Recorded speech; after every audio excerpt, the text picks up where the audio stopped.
All right, so today on the Formula Podcast, I have with me Karen Eber. She is the author of The Perfect Story and the TED Talk. It's a longer one, so I'm going to try not to mess it up, but how your brain responds to stories and why they're crucial for leaders. I stumbled across Karen's work with her TED Talk and picked up her book shortly after and was really inspired by since I'll just talk to you since you're here, why the way you wrote and the way you wrote, and also just the principles in storytelling. As a storyteller myself, I make like YouTube videos on travel. I share people's stories through podcasting and do some writing, whether it's fiction or nonfiction. I really resonated with a lot of the stuff in your book, and there was actually I took a picture of one of the diagrams I really liked, which was in the middle it says collect and select potential story ideas. So like this whole thing, as I'm going through the book, I'm realizing like all the mistakes I'm making in my storytelling process.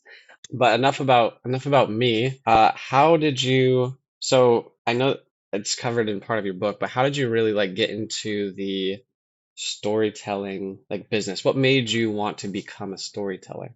I didn't ever have this conscious moment where I was like, this is my calling. I am going to be storyteller extraordinaire. But when I was really young, I was born and had, well, we were all born when we were really young, but I had two different color eyes. I have a brown eye and a green eye. And you really quickly recognize when you have something that isn't necessarily common, you recognize the exact moment when people notice it because their words will slow and I can see their eyes like going back and forth between mine. Like their brain is trying to decide, do we look at the green one or the brown one or the green one or the brown one? And as soon as this happens, I brace myself because I know what's going to happen. It's been the same thing every single time. It is usually starting with, did you know you have two different colored eyes? To which I'm always like, no, I didn't. Like that's fascinating. But then it would turn into relentless questioning of what color eyes does your mom dad have or your dad have? And do you see the same colors out of both eyes? Or do your eyes give you special powers? And they would then call other people over, and all of a sudden there would be 10 pair of eyes like squishing in front of my face. Look over here, let me see. And I was no longer a person or a human. Like whatever our interaction was didn't matter anymore because now I was this sideshow act that everybody wanted to see. And it just was so depleting. And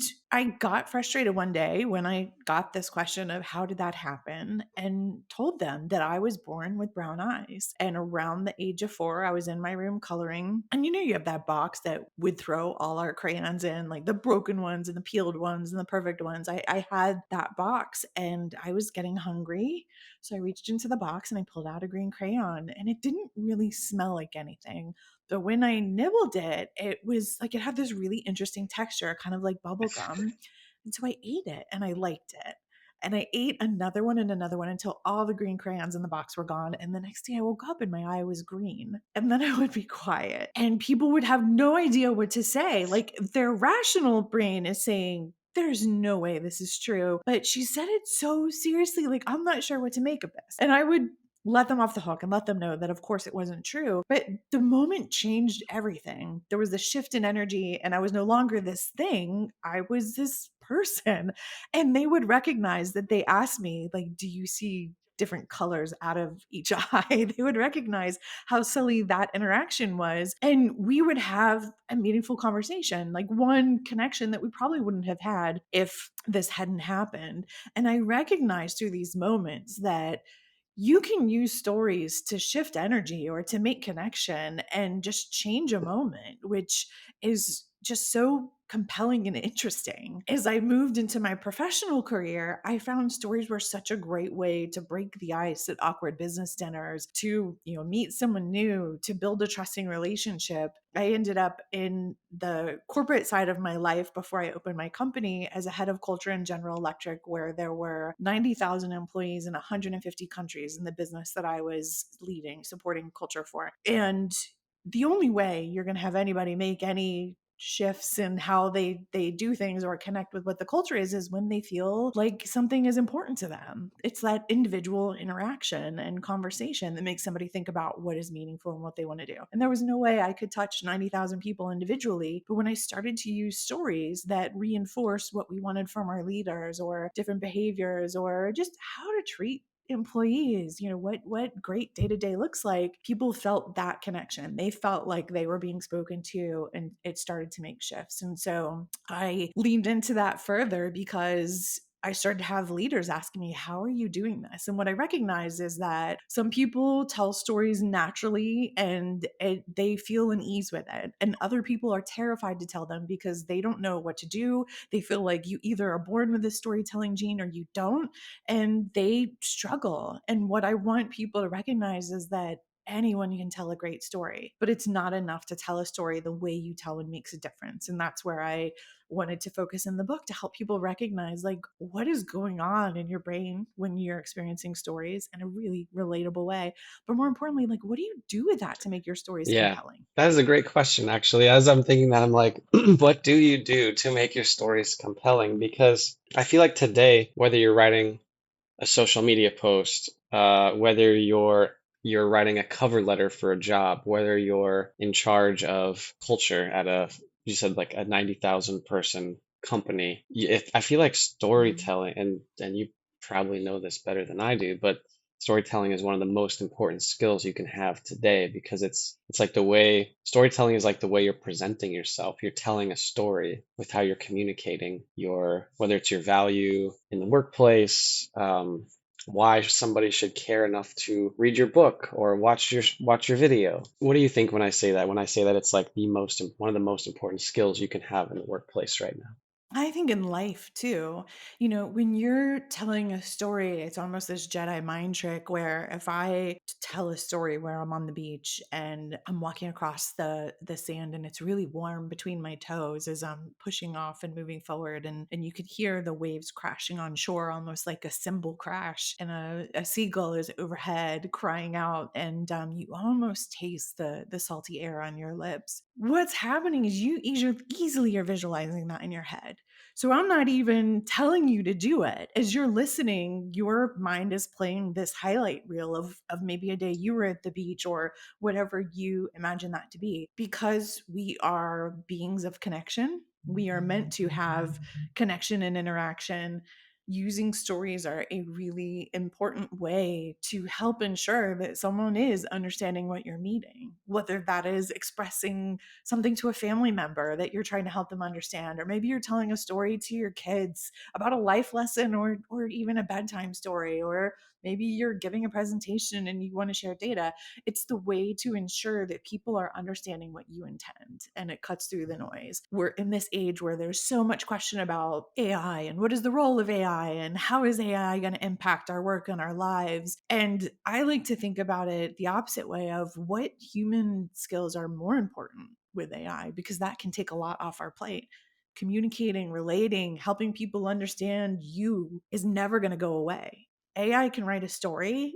It's pretty average, below average right now, but that story isn't going to include the adventure that you took, the realization that you had, the moment that changed your thinking on something, and your ability to be able to express these to those that are important to you, that are in your Hmm. orb, is super important. Yeah, I'm glad you brought up AI because that's something that, as some people who are creating, whether it's creating content or writing, I feel like it's something where there's like some underlying level of maybe fear. Maybe fear is not the right word, but it's like, could you be replaced by this in the future? Will my skill set become obsolete or like unnecessary? You really like made a good point there where you're talking about the like, how do you make it relatable? Like when somebody's going on the hero's journey, like in real life, like there are emotions and interactions that you have that are important because of context, like, something that happened previously in life.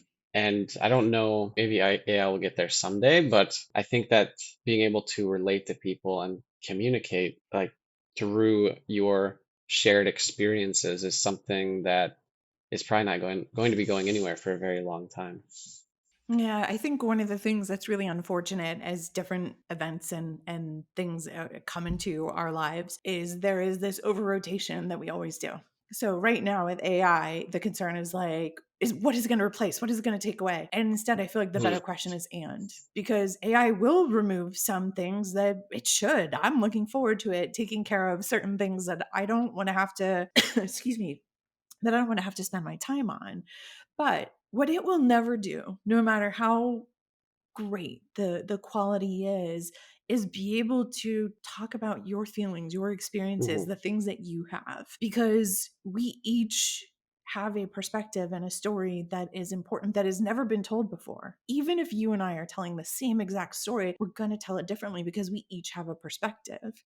So I was being interviewed on TV and they were in the segment, you're listening before you go on the air, you're listening to the segment ahead of you and you can't see anything. And I hear one of the anchors talking about that he was an Eagle Scout. And then they cut to me and they start asking me questions. And one of them was about AI. And I said, look, AI is never going to know that you were an Eagle Scout or what it felt like to make Eagle Scout or how hard it was to be an Eagle Scout or what that moment was. Like, it can write a story about becoming an Eagle Scout, but it's not going to be yours. And because we are creatures of connection, we are never not going to be around other people. Your ability to be able to express that and connect with people Yeah, is and really important. there's a feeling too when you're reading something or watching something, and you can just feel like the I don't know how to describe it. Maybe I feel like Rick Rubin or somebody like that would be able to describe it better than me, but it's like this when you're consuming something that somebody has poured a lot of like their heart into, and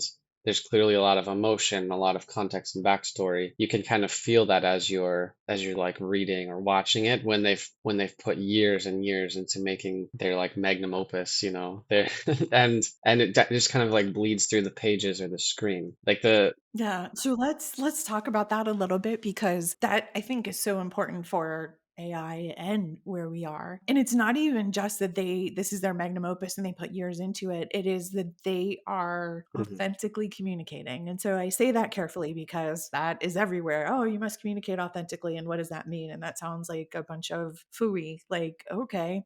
But what it really means is that you are trying to communicate your perspective and what you've experienced and what you feel, and you have an idea you want people to take away. When someone is not communicating authentically, we feel that. We feel like we're being manipulated. We feel like, sometimes you see politicians where you're like, that's not the real you. You're just putting on a face. So we're always going to have this internal detector of that. That is not going to go away. And when we do feel like someone is genuinely putting something forward, we actually have empathy towards them. We experience empathy towards them, and that releases in oxytocin in our brains, which is that bonding chemical, and that leads to an increase in trust. So this is why you've had a conversation with someone. Maybe you meet them in the community. You are at a networking event. You strike up a conversation, and you come away and you're like, "Gosh, I really like that person. Like, I feel like I've always known them." Or maybe you're at work and you have a offsite and you come away feeling closer to the people there. It's because you've gone through this neurochemical shift because you spent time together exchanging stories, talking about different moments where people feel like, wow, I got this genuine version of you. And there's been a shift because now I'm more likely to care and pay attention and respond. And that is what will always be key and important. The stories create this neurochemical shift when they're done well. And that is irreplaceable. AI will improve and get to the point where there are compelling stories. But if you know it's coming from AI, you're not going to have that same empathy. You're going to feel like, well, this came from a machine. Like, there's not going to be the same emotional connection and shift. And that is something that humans can always differentiate on. Telling a great story will allow for people to Yeah. feel that bond. I know you mentioned a little bit in the book, like what happens in your brain when you're telling stories, even when you're hearing a story. So there's probably something there too that it makes it more like you're gonna remember an interaction with somebody more when you exchange stories or hear an interesting story than if they're just like, "Hi, I'm Trevor. Yeah, I work at Apple," you know, and then that's it. And you're like, "Okay, cool." There's one thing I used to do because I would go to networking events or just events all the time, and I could never remember anyone's name. So I would say like, okay, hey, they'd introduce themselves like, okay, what's your favorite thing to do? And then I would just try to like rhyme whatever they did with their name. And I'm like, okay, and then it gives me like a conversation starter. But when I started doing that, I would always remember their name, and then it would give me something to ask them, like, oh, you're Travis who likes to travel. Where have you been recently? And then so I think that there's something there where you're able to tie that to like the experience and make it more memorable. Absolutely a door opener. And let's expand that to, let's say you're in a job interview and the hiring manager has 10 interviews that day or even 5. Unfortunately, there is going to be some fall off in what they remember. But if you are sharing a story, you are not only going to be memorable, you're going to help that hiring manager understand Hmm. what they would do with you. Where would you fit in? You're going to create this feeling of like, oh yeah, this person is a culture addition. Like they feel like they're a member of us, they're an in group. Or you're going to describe experiences and skills that they don't have that they want, where they recognize this difference and like, oh, you're different. This isn't, you're a member of an out group, but we want that. And stories are such a much more dynamic way to do that. That at the end of this day, when this hiring manager has talked to 5 people or 10 people, maybe they're going to forget your name, hopefully not, but they're going to remember the, oh yeah, that was Trevor, the, below average yoga Yeah, student or whatever yeah, came up in the conversation, just playing yeah, with okay. some of the things in your bio. But this is all about building understanding and helping connect people to Hmm. what they understand, because that's really the key, right? We're helping translate for people what we want Yeah, them to and take away. so I guess my question to you is if somebody was, in the job interviewing process and they wanted to probably fairly quickly change how good they are at telling these stories, because like giving someone a resume and telling them your experience is very different than like telling the story of how you did X in your role, right? It's like if I'm like I showed up every day Yeah. on time and did my job and we accomplished the goal, they're going to be like, okay, cool. But if you like, I guess, how would you advise that person to improve their storytelling? Yeah, here's what people do that isn't helpful, and then we'll talk Hmm. about what is more helpful to do. There's the STAR model, the situation, task, action, result, I think that are what people are often coached to use in job interviews. And so most often you'll get a question like, tell me about a time you faced a challenge. And so you then are supposed to answer. What happens when it doesn't go well is you are just listing events. Well, I did this at the situation, I did this. And it's up to the interviewer to then decide what to do with that. What works better is before you go to any interview, do your homework. If you know who is interviewing you, spend a little bit of time. Like, what do you know about them? What is it you want them to feel and think about you? And what is your goal for the conversation? Which is most often, another conversation or an offer. But get really clear on those things. Spend time thinking about their mindset and what might be an obstacle. So what is their mindset today? What is their mindset about this role? Maybe about you? And what might be an obstacle in their thinking? So I have worked in some very big Fortune 500 companies before I opened my own, and I would go on a job interview, and one of the obstacles was, I'd be interviewing for like heads of talent roles and stuff, and people would say, well, you clearly had these multi-million dollar budgets in these companies, and so we don't have that here, so that's going to be a problem. And I was like, you think I had these multi-million dollar budgets? I didn't. But knowing that going in allowed for me to tell the story in a way to talk about how did we do this without armies of people to make it happen. So first thing, get really clear on who you're talking to, what you want them to feel about you, what you want them to do, what their mindset today might be, which includes any assumptions about you, your roles, your experience, and any potential obstacles. And then you do want to think of all of those. Tell me about a time. You can Google, there's endless ones. Generally, you want to make sure you've got stories prepared for, things you're really proud of, challenges, obstacles, failures. They seem to really love the negative ones, the ones where there's speed bumps in the road that you hit. And for each, you do want to think about a story that you can tell, and you want to frame it out with first the context.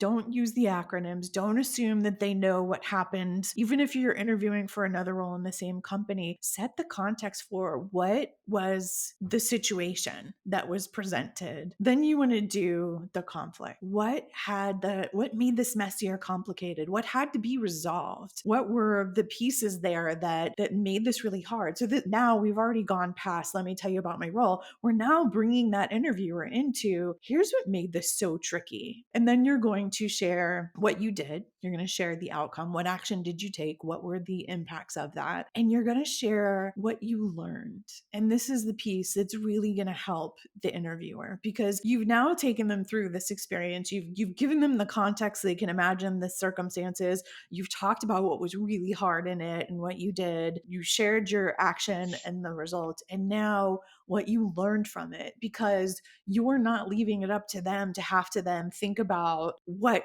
that means and how that fits into what they're doing. You can take that, what you learned from it, and connect it to the role that you're interviewing for and how that would benefit it. Each of these are just small little things that are going to make it that much easier for the interviewer to really understand, I get who Trevor is. I get where he would fit in. I can see where I would be using him and what that could look like, or I can at least see another question to ask. It's different than, I had this job, I did these things, here were some results. You're bringing them through an arc so that they are getting that understanding that is going to be Yeah, most helpful. I think that's like understanding who you're talking to is probably, and the context is probably one of the most important things. Because if you're interviewing for like a sales role versus like a developer role or something like that, it's going to be very, like, the context is going to be very different. If you prepare for one, it's not going to work so well in the other.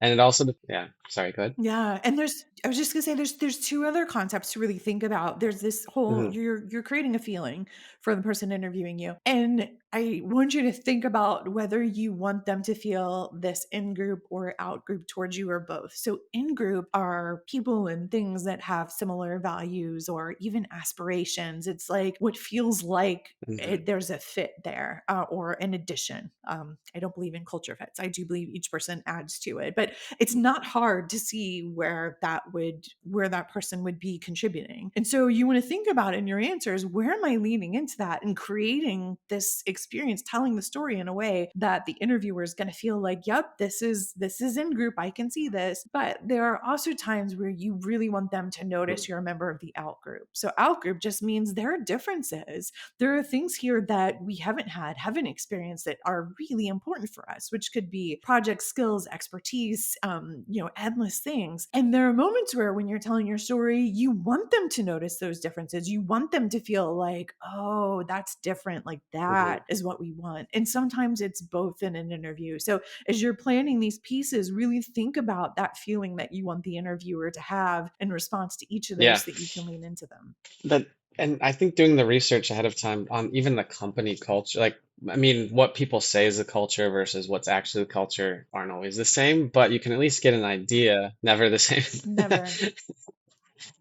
Never, yeah. So that, let's build on that, because you can also understand the story of the Right. culture through the questions that you ask. So you get to the end of this interview, they've saved maybe 5 minutes for your questions, and they say, "Do you have any questions for me?" Do not say, "What is the Hmm. culture like here?" Because no one ever describes anything in a way that's understandable. They're going to mention what the values of the company are. Better questions are, tell me someone that you're proud Mm. of and why.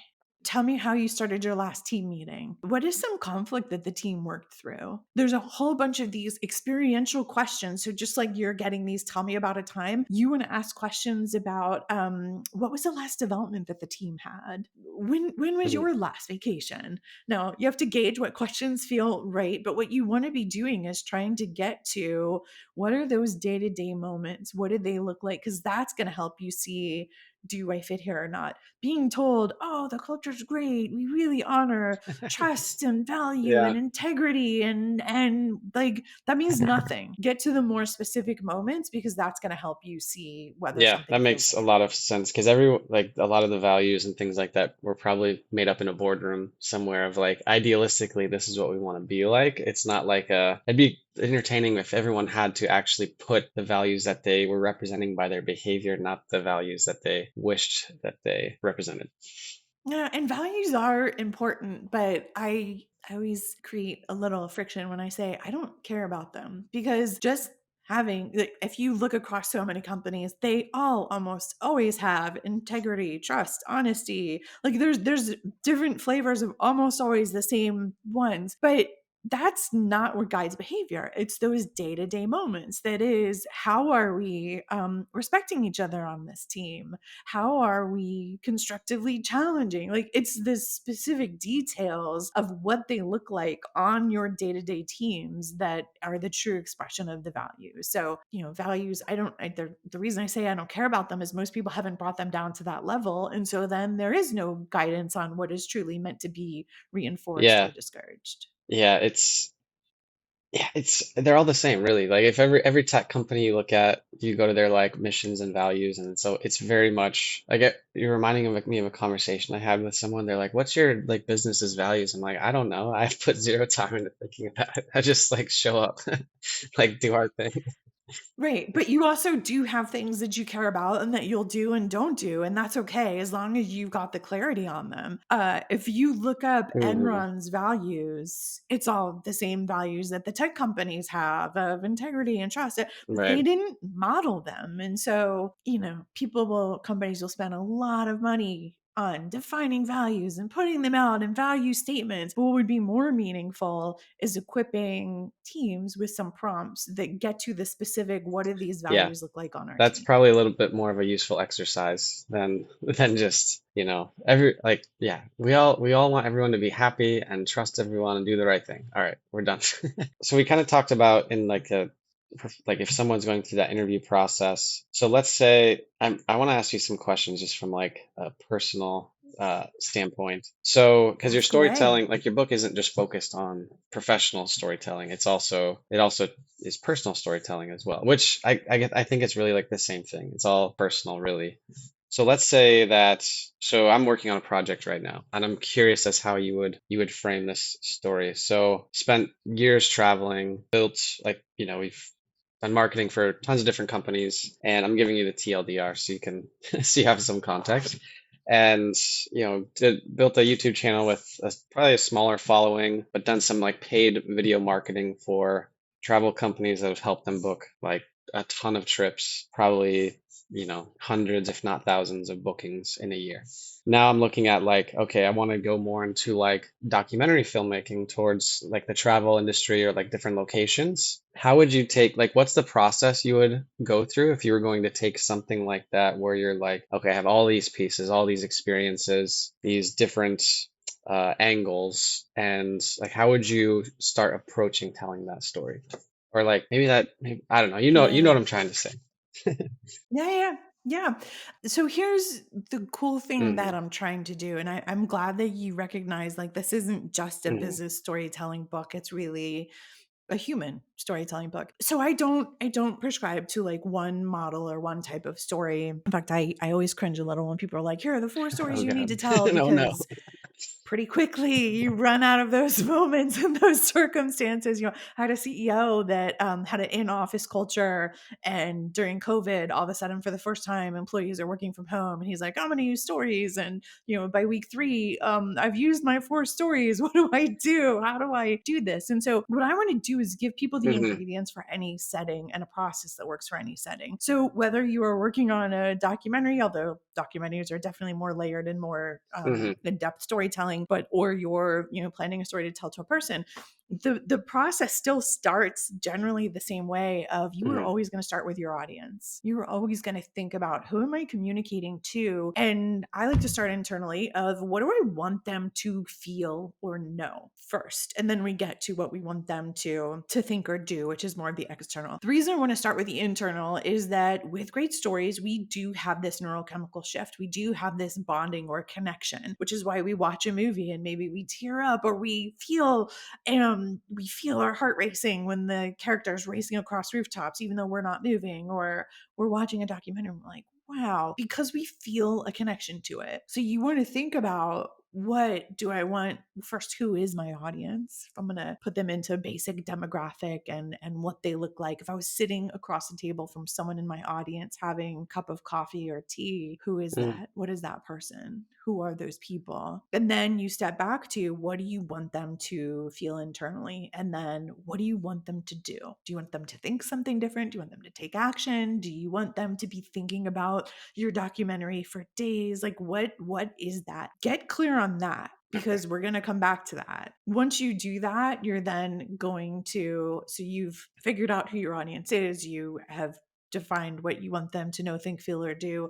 Same as the job interview. What is their mindset today? What do they know about this topic? What are their perceptions around this topic? And what might be an obstacle in getting them to where I want based on all of that? Starting there, it's marketing 101, it's communications 101, it's helping make sure that people feel like you're talking directly to them. And that is going to be the start of any story, because when you've sat through a story that you don't connect with, you feel like that was not for me, or maybe it's the uncle at the holiday table that's telling the same stories he does over and over. Like he's telling them for him, not for you. There's just, you aren't in it. But when you are in a story and you feel it, you are like, oh my gosh, I feel like you were talking directly to me.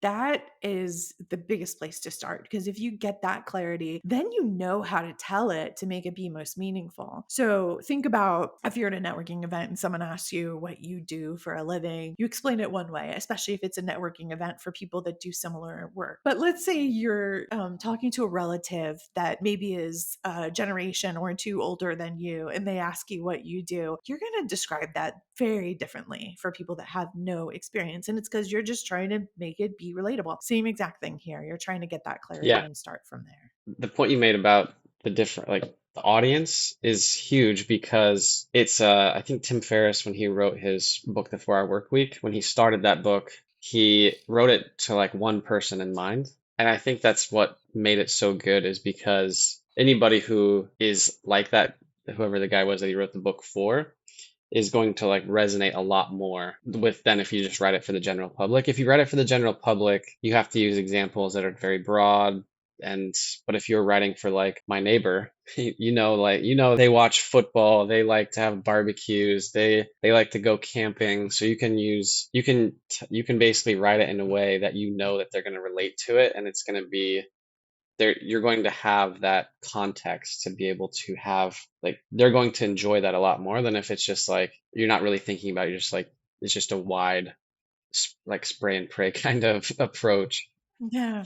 Yeah, completely, because you are going to connect it to what they know. So you're going to use examples that Mhm. touch on all of those demographics and that almost persona that you are creating to make it be meaningful. And the more you dial in on that, it will resonate with that audience. And there will be people that aren't in that audience that are like, that's Mhm. not me, but that still applies. I get that. What happens when you try to do it too broad is when you are creating it, you get a lot of mental confusion, because now you've lost that person that goes camping and loves football and maybe does their own craft brewing at home, and you're like, but the PTA mom in the Midwest doesn't do that, so I have to put something in. And now you're getting more and more and more diluted, and you start fighting with yourself of, but would that apply here, would that apply there? When you hone in on your audience, you are focusing on the middle of the bell Mhm. curve and not the peripheries. And so, whether this is a business meeting, or whether this is marketing, or whether this is just general messaging or in a documentary, you want to focus on the core of your audience, not the people that are on the periphery, because you end up wasting energy on the wrong things, debating what's going to be meaningful to them. Honing in on that audience and that majority definitely makes it resonate and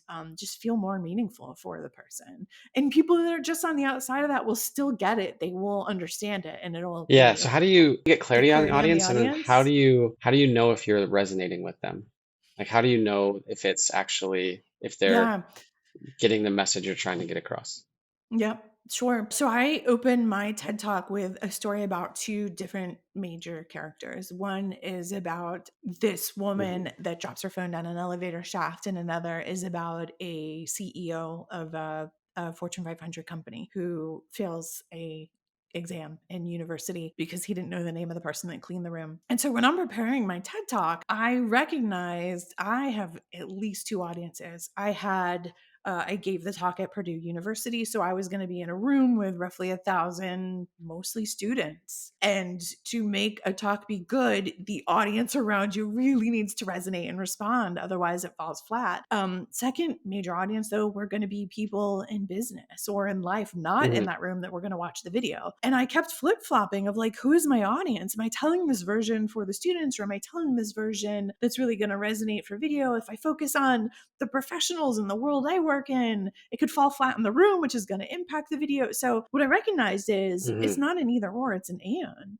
You have major, and I could have divided the college student persona and the professional persona into more nuanced ones, but I really didn't need to. And so I sat down with each and I would look at Right. what are the demographics, what are the professional experiences or educational experiences, what are hobbies, what does a day in the life look like? A day in the life is really helpful because you start to get to things. And I realized both of these audiences really care about a phone. Both of them Mm. really care about how people are treated. All of this can resonate. And so it allowed for me to see I can talk to both of these, even though they're different, and hit on things that resonate. So going through building a persona, just like you might Mm. in marketing, is super helpful. Do the list of the professional experiences and where they are in the geography, gender, generation, that type of stuff. Get a sense of their hobbies. Do a day in the life or a week in the life, because if you know that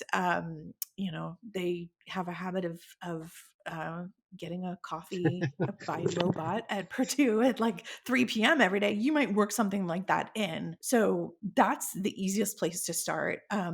I've heard authors say that they will have note cards for the characters in their book where they build out the backstory of, their physical features and their personality, but maybe some of their experiences. And they like use this index card and list it all there. And probably 80% of that doesn't go in the book. But the act of doing that helps them really understand who that is, and it makes it easier to talk to. And so you could do something similar, whether that's an index card or an app, of like just get a vision of who that is Mm. and how many you have. Ideally, not more Yeah. than five. In movies, I think they talk about the 4 quadrant movie of, is it hitting kids? Is it hitting women? Is it hitting men? Is it hitting, I don't know what the fourth one is. So you don't want more than that, but it's the major understandings that you can feel Yeah, like you're and talking to a group. it's gonna depend too, because it's like if you're doing a film, it's you almost have like the audience, then you have the investors, then you have then the Yeah, but that's Mhm. different. So let's touch on that, because that's so true, right? You're creating the film that people for the people that want to see it. However, you want it to stream, you want it to be on some Mhm. place where people can access it. And to be able to do that, you have to get through the investors. And so being able to tell the story is key, right? So in movies, you use that log line, right? Which is the one or two sentences. So like if you take when Harry met Sally, the log line I think they used to sell that was, can men or women be friends? Or it's this like one or two sentence thing, but then you're trying to compare it to what people know. What I find helps when you're trying to think through some of this is exactly this. I will ask people, if you were going to host a podcast, Mm. who's your audience? Because podcasts are really specific audiences. Even though you may talk about a lot of things, like there's a general idea of who's tuning into that. And so it's kind of similar. And one of your personas is often your buyer, your funder, your person that is going to allow for you to get this to where you need it. And then there's a separate persona that is the consumer. And they're Yeah. probably going to get different stories, because one is going to really care about, how do I make my return? How do we make sure this does what we want? What's the business plan? And the other is going to be like, why Yeah, should I and watch it's this? interesting too, because when you have something that's like a podcast where you're having multiple episodes coming out, not every episode is made for your entire audience. Like there's people that, as much as I love some of the podcasts I listen to, there's just some that I really like, and others where I'm like, I've read tons of books on this, I've heard this person talk, I don't really care. I'm gonna skip this one.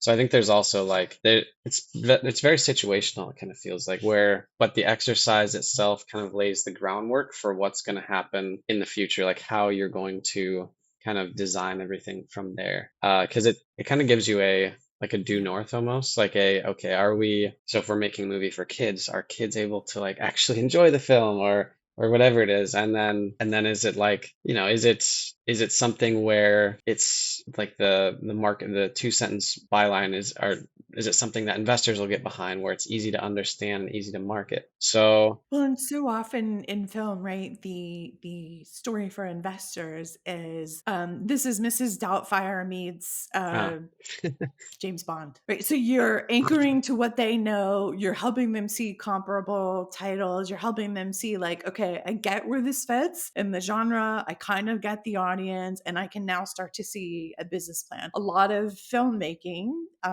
books, by the way, too. All of this is how are we taking something that is in the zeitgeist that you do know and saying, here's where this is similar, where it's different, what that looks like, versus for the audience, like maybe you would say that, but really you would probably Yeah. get into more of the Yeah, story. it's all right. So you've figured out like the audience piece. You know who you're talking to. You kind of understand like what you need to do to communicate to them in a way that they resonate with it. What's the next step beyond that? You need to pick an idea that's going to Mm, help you build what you want for the audience. So there's so many things around us in the world that are things that we notice and we're intrigued by, and you want to start building a list. You don't want to worry about when you're going to use this or what even the story is or how you're going to tell it, but you want to capture enough of something, enough of an idea, so that when you're coming back to it in these moments to say, what story can I tell, you can scan this list and see what is interesting. These are moments from your personal life. Maybe it's the first concert you ever went to, or a travel that went awry, or kind of a really touching moment on travel, or maybe you have something that you should have gotten rid of years ago but you can't.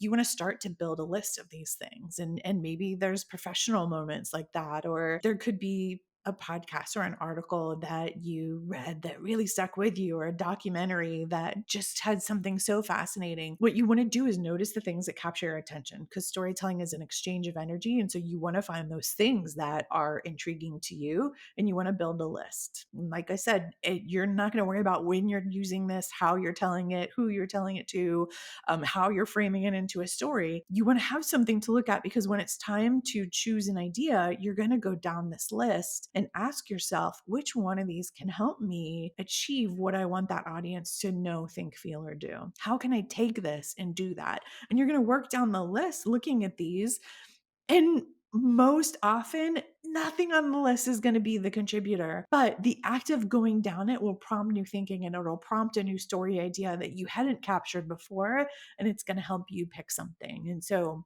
creating the habit of the list is important. Have a dedicated place for it. Don't just think I'll remember it, because you won't. Put your energy towards coming up with ideas and not remembering them. But this is such a helpful thing.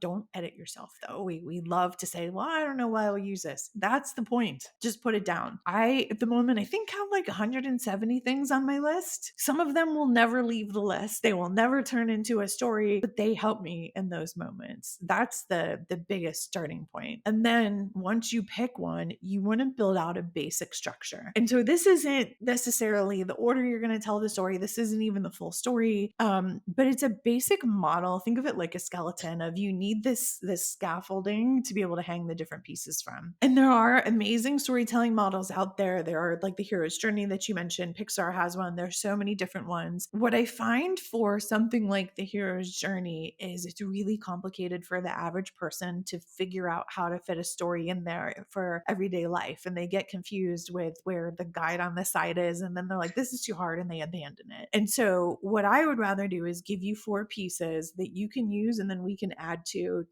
tell whatever story you want, whatever sequence. First one is, you're going to write 1 or 2 sentences for what is the context? What's the setting of the story? Who are the major characters involved? And really, why should the audience even care? Second is going to be the conflict. And this is going to be the heart of your story, the fuel of it. When you run out of conflict, you run out of story. So this is going to get into, what is the tension? What is the thing, something that is creating friction and needs exploration or resolution? And sometimes it's an event, sometimes it's between 2 people, sometimes it's between a person and their own values. But this is the heart of why we're here for the story. Third, you're going to write a sentence for the outcome. What happens as a result of the conflict? What is done? And what's the result of that? And then takeaway. And this is the piece that people don't often do, but is so important, of, what do you want? What is the theme? What is that message that you want the audience coming away with? You may never say this sentence or this idea in the story, but you want to have clarity on it to make sure that as you build your story, that it's meaningful. If you do it well, you can take that takeaway and go back to what you said you want your audience to know, think, feel, or do, and say, have I done that in this story? Have I really achieved what I said I wanted for the audience? And it's a little bit of checks and balances.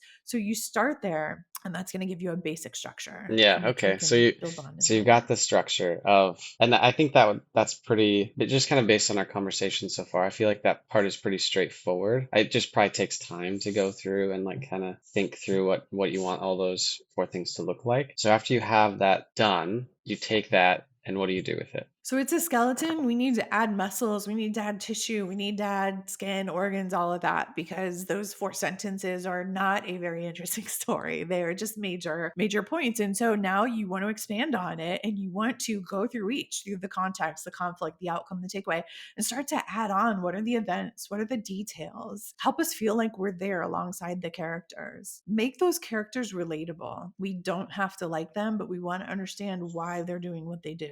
Help us feel why Mm, it's messy and complicated. Don't just list events, like yeah. bring us into it so that we are experiencing it by putting in the senses, the emotions.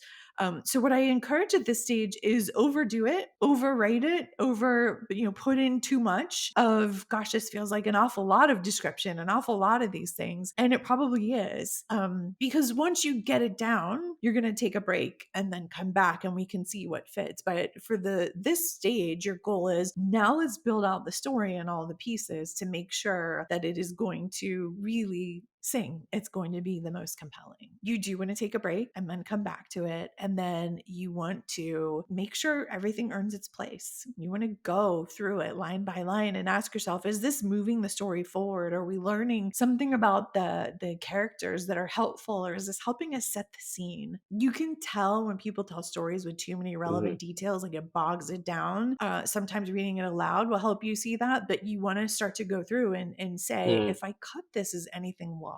And get it tighter. And then from there, you start to play with the sequencing. What is the best order to tell this that is going to capture the audience's attention, that allows for them to feel the tension of the story, that is not this flat, predictable story, but you work in unexpected details and elements. And so I say put the context, conflict, outcome, takeaway on post-its and play with the order. How does this story change if I tell it in this order of context, outcome, contexts, yeah. conflict, outcome, takeaway? How does it change Hmm. if I start right at the takeaway? How does it change if I start right at the conflict? And these are all these different choices and that you can make to see Yeah. what feels most I was meaningful and thinking compelling. about this story I've been working on where as if every scene was written out on a post-it card, if I moved that around a little bit, how would that impact it? And I feel like that completely changed, not it doesn't change the story, but it changes maybe how the reader feels as they go through it. So it's like, if you open a scene or something with, you open a story with like one of the end scenes but there's no context behind it. You just know that this thing has happened and good or bad. And now, you go back to the beginning. Whereas if you just start at the beginning, you don't really know what you're building up for. So I think that's really interesting where you can play with it. It probably gives you I think that's one way you can definitely make your story stand out, because if it feels too much like something you've heard before, or doesn't feel like it has anything that's that different, if you move the pieces around, then I feel like that could really help. That's a great idea. I feel like I want to make like a post-it note board and play around with that Yeah. now. So Play with it. See how it changes. It's all an experiment. And this is why I say I don't advocate for any one type of story or any one type of form, because you might say, yeah, that structure, like the challenge with the hero's journey is it's always the same. And that lends itself to one type of story, but you do this and you can play with it. The Quentin Tarantino is a master of starting you at the conflict or the end, mhm. and you have no idea what's going on, but now you're Yeah. like, I'm hooked, let's see where this goes. And there's so many filmmakers that do that. Or you have heard, the you may wonder how I got here, and you get a little bit, but then you go back in time. Or maybe you are telling that linear story, but you pause in certain moments and do flashbacks to give additional context. The goal is that the energy of the story isn't all low and it isn't all high. It should have this up and down, and it should be an overall arc. Arc meaning you don't want to leave people unresolved. We hate for stories that like don't have a resolution. You want some type of like clear ending. We're not writing sitcoms that are carrying over seasons. So you want it to have a natural up and a natural down at some point, but it may be up and down. It may be you hit them hard at the beginning and then go down. Disney does this, right? Within the first Oh 10 yeah. minutes, they Yeah. kill the parent every time. And you're like, oh, and then you watch this. So you hit them hard, and then there's a very low point, and then they start Hmm. to rebuild and go on this journey, and you go along with them, and there's many ups and downs. So these are all just different choices of what can be meaningful. Now, if you are telling a story in the moment and you have not prepared it and you are thinking like, how do I do this? You don't. The best thing to do for a story in the moment is ideally before you go into an interaction in a meeting, let's say this is a business story, ideally you want to think about like, who am I talking to and what is it that how do I want to show up? What do I want them to experience? Because that makes it a little better. But in the moment, it's easiest to just tell here's the context, here's the conflict, here's the outcome, here's the takeaway. Tell your story that way. Use those as organizing principles for you because it'll make it easier for you to tell. It'll be more cohesive. It won't ramble. It'll be easier for them to hear. To do some of the things we're Hmm. talking about, you need time. You need space away from it. You need to be able to come back and test your thinking. You asked earlier about how do you know it Yeah. works? You have to test it with people to see where you stumbling. Where does the energy feel too low? What is really Yeah, and something that is compelling what is it here? that stand-up comedians do when they have like a new set? They go play a bunch of like small clubs where that they can mess up as much as they want. It's not going to matter. So the stakes are a lot lower. I love Phoebe Robinson. She's such a fun stand-up comedian. I saw her, I think it was like on a Tuesday night, Hmm. right? So it wasn't the prime time Friday or Saturday. But she was clearly trying out new stuff because she brought a notebook out with her and she put it on the stool. And so she did her whole set and it was hilarious. And then at the end, she picked up her notebook and she was like, did that work? What about this? What about, and she workshopped it in front of us. And we were totally happy to help her. It was super fun. Find different places to test and see, is the energy going where you want it to? Are people responding to the pieces that you want it to? And that's always going to be different. So seeing what people Hmm. respond to is Yeah, super helpful. and doing it in a way where if you make a mistake, it's not the end of the world. So yeah. It's not. It's really not. I tell bad stories all the time. I will be inspired in a moment to share a story that I maybe haven't told before. And I'm like, oh, I just saw that going so differently in my head. And sometimes I tell stories that I've prepared and I'm expecting it to just rock. And it is crickets. And maybe I didn't connect it to the audience enough. Maybe they're tired and they didn't sleep well because we're at a conference and the big party was the night before. There's so many different reasons, but the best thing you can do is, get clear on your audience, work through the pieces, test them. And that's the best part. That's how you've done your homework and hopefully it'll resonate. And if it didn't, that's okay. To bring it back to comedians, think of the comedian that told the joke that Yeah. you were like, oh, not so much. You generally don't dislike them and say, that's it, I'm never going to hear them again. You're just like, that didn't Yeah. work. And then you move on. I'm thinking of I'm sure I've told many bad stories like that haven't landed the way that I would like them to. And then I also think back on some stories where I'm like, I kind of wish I wouldn't have told that one. Where I'm like maybe I wasn't thinking about my audience that clearly. Or vice versa, where you see somebody else tell a story and you're like, this is not the right place to probably tell that story. And Yeah, so we do that. And this is the important thing to be aware of.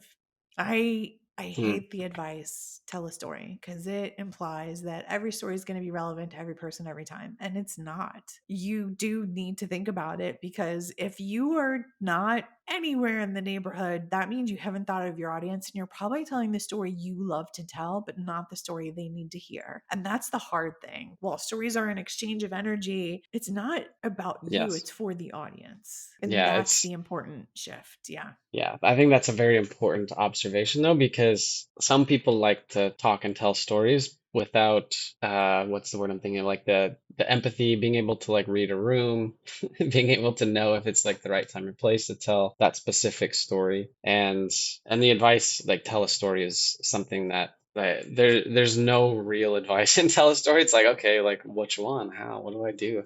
And I think some, like we were talking about this with LinkedIn bios earlier, where they're missing like some stories when they tell them, especially in a professional context.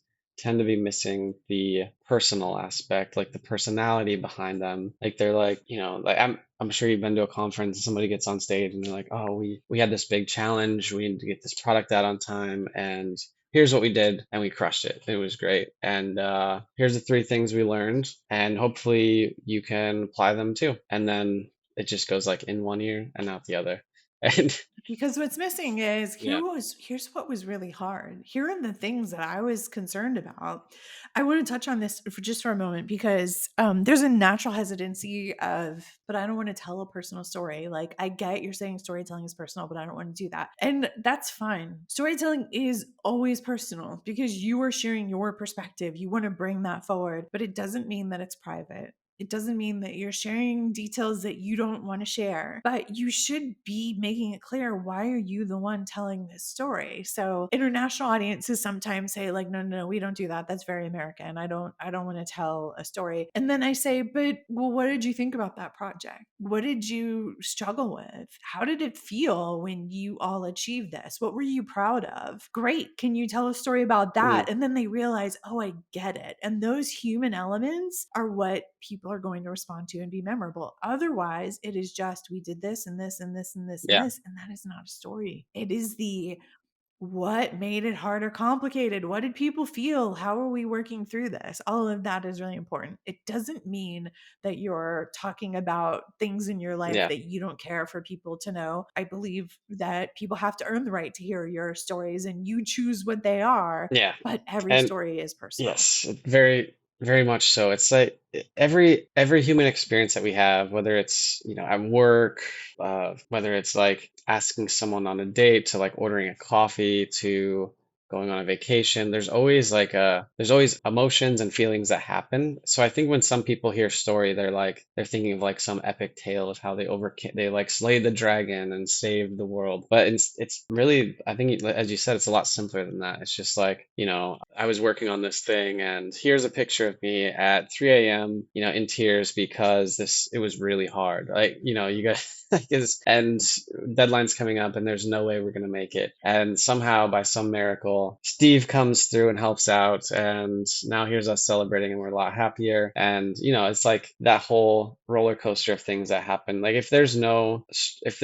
I hate to say what I'm about to say, but it's in storytelling. If there's no struggle, then I think that it kind of takes that part away. I was going to say in life, there's like no value unless there's a struggle, but that might be too too much of a Yeah, and struggle might not be the right word, but there is something. There's a friction. There's a thing. Even in a feel good story, there's a wow, we did this. So it might not feel like a struggle, but there is a overcoming or an achieving that's there. To your point of, it doesn't have to be big. When I was in corporate, I had someone who was a vendor, and every time I would talk to her, she would say, "Tell me the most fabulous thing that you've experienced." And I'm like, "Gosh, fabulous. Oh my gosh, this is like got to be big. I don't know." And I would stress out knowing this question was coming every time we were going to talk because I had no idea what to share. And I would, I don't know, make up something. I don't even remember what I said because I just felt like, oh, this has to be big. And then I turned it around on her and I said, "Tell me something fabulous that you've experienced." And she said, "I found the best lip gloss the other day that just is like the right shade and brings me so much joy. And I wear it all the time." And I was like, "Lip gloss?